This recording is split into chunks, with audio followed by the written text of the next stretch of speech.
Ser Podcast. Las 8 de Hoy por Hoy en Ser Podcast. Hola, buenos días. Lo primero esta mañana, festivo en muchos sitios y aún con muchos encuentros familiares, es saber cómo está el tiempo en el este del país por un temporal que afecta a Andalucía, al este de Andalucía, a Baleares, a Cataluña y a la Comunidad Valenciana, con lluvia, viento y olas de grandes dimensiones. Más de 200 litros por metro cuadrado se han llegado a recoger en el norte de la provincia de Alicante. El día de Navidad dejó ayer la jornada más fría del año. Estuvo marcada por la lluvia, por la nieve en buena parte del oeste y hay en este momento 6 comunidades que han activado avisos por frío. Son Asturias, Cantabria, Castilla y León, Castilla-La Mancha, Galicia y Madrid. A todo esto, al frío se suma, como les digo, ese temporal marítimo, especialmente en Cataluña, con olas muy fuertes en toda la costa. Atentos a los efectos en el mar en Girona, donde el aviso es naranja. Sergi López, ¿qué tal? Buen día. Día, sí. Hola, buen día. Sobre todo en la costa norte de Cataluña, en Girona, como decías, hay avisos por olas que pueden superar los 5 metros. En consecuencia, se pide a la población que no se acerque a los espigones ni tampoco a zonas cercanas al litoral.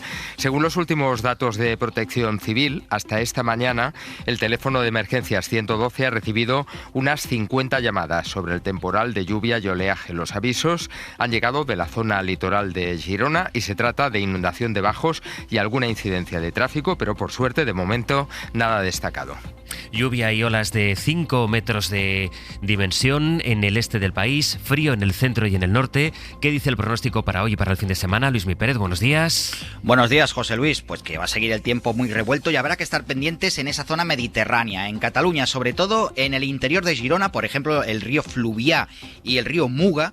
Las próximas 36 horas van a recibir lluvias de más de 200 litros por metro cuadrado. Por tanto, muy probablemente habrá inundaciones en esa zona, pero también muy pendientes en el extremo sur de Valencia, norte de Alicante, sobre todo el cabo de San Antonio de la Nau. Allí también va a llover esta mañana con muchas ganas y las cotas de nieve todavía en el nordeste del país de poco más de 800 o 1000 metros. En el resto de la península, en el sur de Canarias, tenemos más claros, pero ese frío que comentabas, José Luis. Y atención, al fin de semana va a seguir lloviendo en el Mediterráneo, con ganas en Cataluña, muy mala mar, mucho viento, y también el domingo pendientes en la Costa del Sol, porque también va a jarrear. Hoy por Hoy Noticias. Ser Podcast. Algo parece que se mueve en Ucrania porque un periódico cercano al Kremlin ha publicado esta madrugada que Putin está dispuesto a devolver territorio a Kiev a cambio, eso sí, de quedarse con el Donbass. Y acaba de decir hace apenas unos minutos Volodymyr Zelensky que planea verse con Trump en breve. No hay más concreción que eso, en breve. Algo se mueve también en Venezuela, donde Nicolás Maduro ha liberado a 99 presos políticos. Y cada uno de estos movimientos tiene de fondo precisamente al mismo protagonista, Donald Trump, que ha autorizado en estas últimas horas un bombardeo contra terroristas del Estado Islámico en Nigeria. Este es el momento del ataque contra los terroristas a los que atribuye Washington las matanzas contra cristianos. Donald Trump, que por cierto ha felicitado la Navidad a todos, incluyendo, eso ha escrito el propio presidente de Estados Unidos en su red social, a los indeseables que apoyaron a Jeffrey Epstein. Muy resumido, así en esos 3 frentes, con lo que ocurre en Nigeria, la situación en Venezuela y veremos qué pasa en Ucrania, es como se presenta este 26 de diciembre que en España tiene en lo político pues lo que suele tener, los ecos del mensaje navideño del rey, aunque no solo. Los tengo elaborados y los estoy trabajando con los grupos parlamentarios. Estoy discutiendo con los diferentes grupos políticos, me encuentro a disposición para poder hablar de las cuentas públicas y, por tanto, nuestra idea es presentarla lo antes posible a lo largo del primer trimestre del próximo año. Está la entrevista de María Jesús Montero en la cadena SER en Andalucía, donde dijo, como escuchan, que está preparando los presupuestos y que, por tanto, la legislatura puede continuar, aunque sea sin apoyos, y aunque el PSOE se enfrente a un ciclo electoral que pasará por Aragón, Castilla y León y Andalucía, donde Montero será la candidata del PSOE. Seguramente ahí esté lo más llamativo de su entrevista, en el análisis que hace la dirección socialista del descalabro que acaban de vivir en Extremadura. Dice ahora Ferraz que la explicación está en el candidato.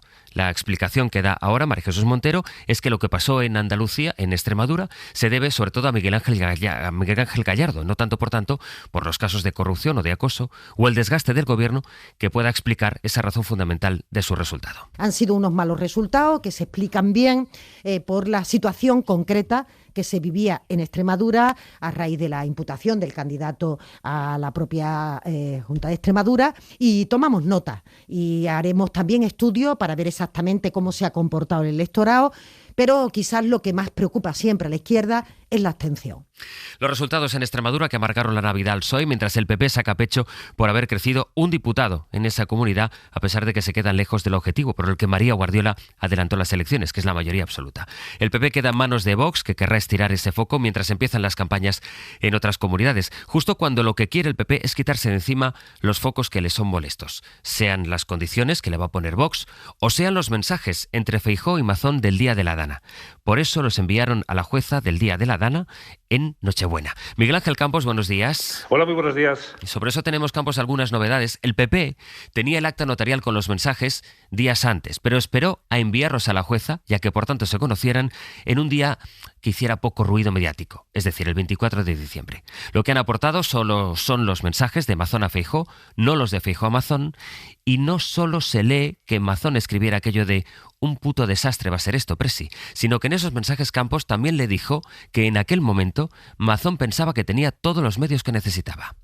El acta, efectivamente, José Luis, el acta fue firmada el día 22, el día de la lotería, y tardó todavía Feijóo 2 días en llevarla a la jueza de Catarroja, el día 24 de diciembre, el día de la Nochebuena. El primer contacto entre Feijóo y Mazón por la Dana se produce, según ese acta, a las 19:59 del 29 de octubre, poco antes de lanzar el S-Alert y cuando la situación en Valencia ya es dramática. Los WhatsApps revelan que Mazón era consciente de la gravedad al menos a las 20:09, casi 20 minutos antes de llegar al CECOPI, cuando transmite a Feijóo que la situación se está jodiendo por momentos, literal. Mazón cuenta a Feijóo a las 23:24 que tenían lo que necesitaban en la comunidad, que ahora mismo es la UME, recalca el expresidente valenciano. También añade que había podido hablar con Sánchez, María Jesús Montero y los ministerios de Defensa e Interior para desplegar medios en la zona.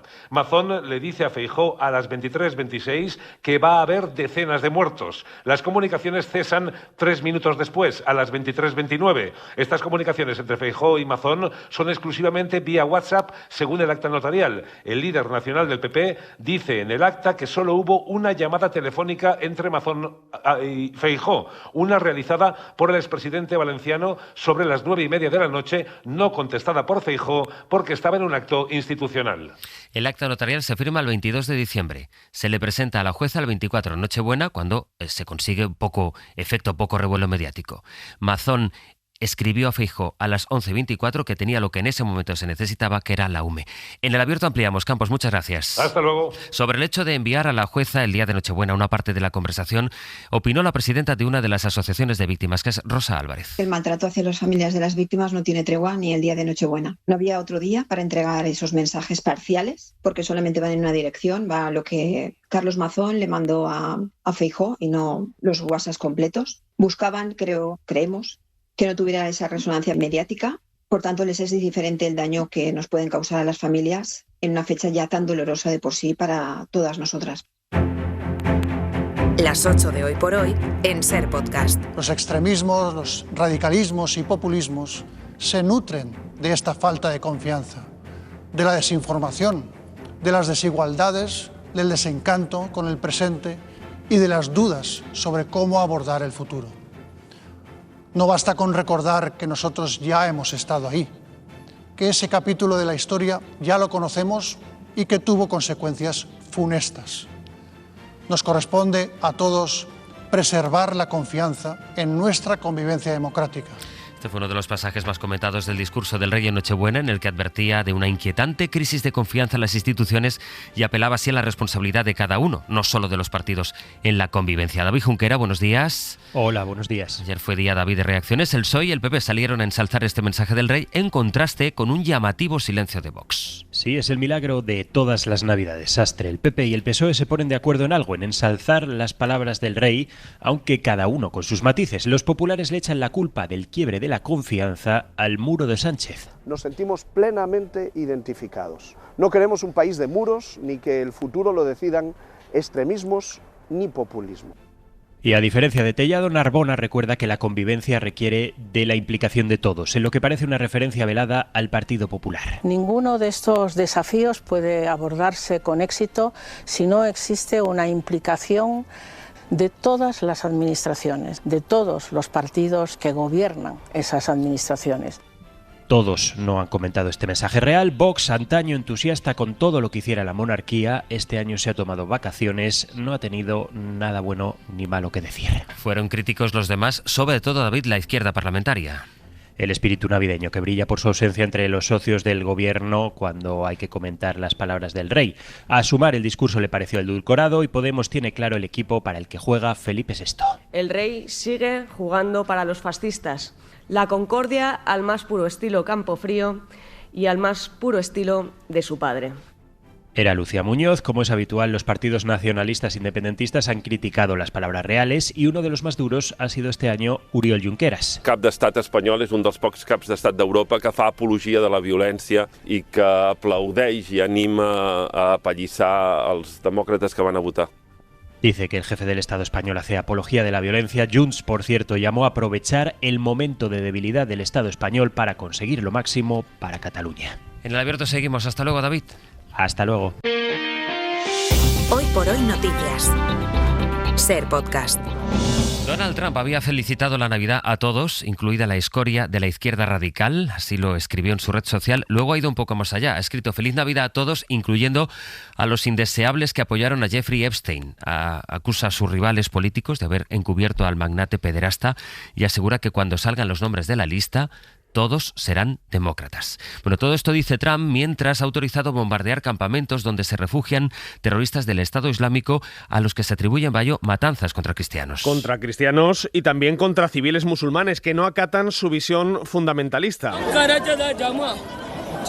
De hecho, al menos 7 de ellos fallecieron ayer mismo tras un atentado suicida contra una mezquita en el noroeste de Nigeria. Un país habituado a la violencia de grupos islamistas como Boko Haram y como las filiales locales del ISIS, a las que Trump ha atacado esta madrugada con misiles de precisión tras semanas de advertencias al gobierno nigeriano. If the Nigerian government continues to allow the killing of Christians, al que Trump acusaba en noviembre de no actuar para frenar los ataques contra cristianos que, según algunas ONG, se han cobrado la vida de más de 3.000 personas, una cifra que varios grupos de análisis regional rebajan al entorno de 300 cristianos en los últimos 5 años. En medio de la tensión, precisamente con Donald Trump, Nicolás Maduro ha decidido liberar a 99 presos políticos en Venezuela. Pablo Morán, buenos días. Hola, Sastre, buenos días. Presos, Pablo, que habían sido detenidos el año pasado. Eso es, detenidos durante las protestas posteriores a las elecciones presidenciales sobre las que sigue habiendo sospechas de fraude. El gobierno chavista presenta estas excarcelaciones como una prueba de su compromiso con la paz, el diálogo y la justicia. En el momento de más presión sobre ellos de Estados Unidos, las familias creen que este gesto es insuficiente. Por supuesto que es una conquista muy importante y muy significativa que nos debe comprometer aún más a seguir luchando por la libertad de todos ellos, plena, pero también por los que están todavía tras las rejas injustamente, para que se acabe la represión y no continúe la puerta giratoria, en donde liberan a unos pero encarcelan a otros. Estas liberaciones se suman al resto de las que ha ido concediendo el gobierno venezolano en los últimos meses a las más de 2.400 personas que fueron detenidas en ese contexto de las protestas contra Nicolás Maduro. Y el otro gran asunto en la crónica del mundo es Ucrania, de donde van llegando noticias sobre un posible acercamiento en la negociación entre Putin y Zelensky, en medio de informaciones, pues eso, interesadas, informaciones también contra el reloj. Antes de que empezáramos las 8 veíamos esa nota de agencia que decía que Zelensky acaba de decir que prevé con Trump en breve. ¿Tiene sentido, Pablo, que intentemos ordenar qué es lo que está ocurriendo ahora que parece que algo se está moviendo? Eso es, algo se mueve, Sastre, quizás para quedarnos en el mismo punto, eso lo veremos. Pero lo que hay ahora mismo sobre la mesa es un plan de 20 puntos pactados entre Estados Unidos y Ucrania que detalló Zelensky el martes y que ya se ha enviado a Moscú y del que ahora se espera la respuesta de Putin. De momento en el Kremlin ven progresos lentos pero constantes, decía este jueves la portavoz del Ministerio de Exteriores, María Zaharova.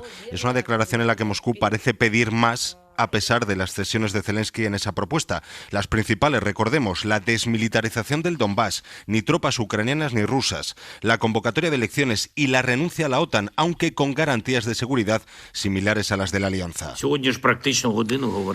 Zelensky desveló anoche nuevos contactos con los enviados de Trump, con Steve Witkoff y con el yernísimo del presidente Jared Kushner, contactos en los que asegura que surgieron nuevas ideas para acercar la paz a Ucrania y hace unos minutos, como destacabas antes, ha anunciado manifestado su disposición a reunirse con Trump antes incluso de que acabe el año. Trump quería la paz antes de Navidad y ni siquiera está claro que se pueda alcanzar un acuerdo durante estas fiestas. Seguimos en el abierto, Pablo.